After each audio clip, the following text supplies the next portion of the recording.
Hello everyone and welcome.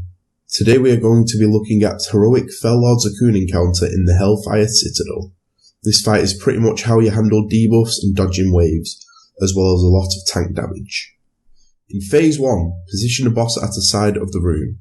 Make sure to absorb green swirls on the ground. Only one person per swirl is needed.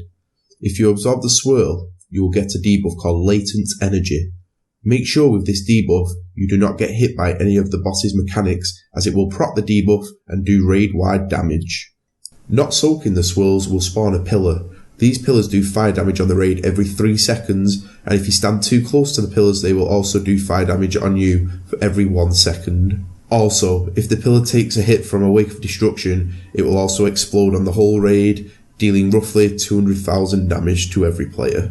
This is pretty much a wipe, make sure it does not happen. To counteract this, have a raid member stand between the pillar and the Wake of Destruction and soak it. This will stop the pillar from being hit and stop the damage going out.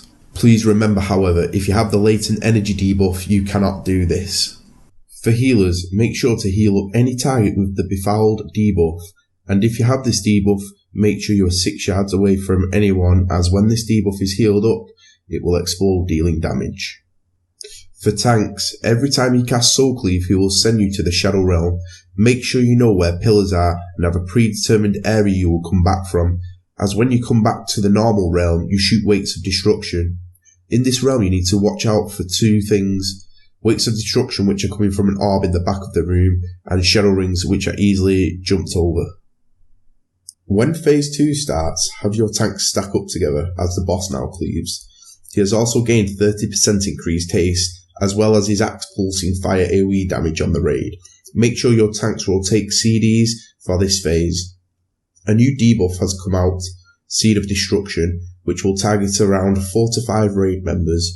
Make sure they go to a corner of the room and explode.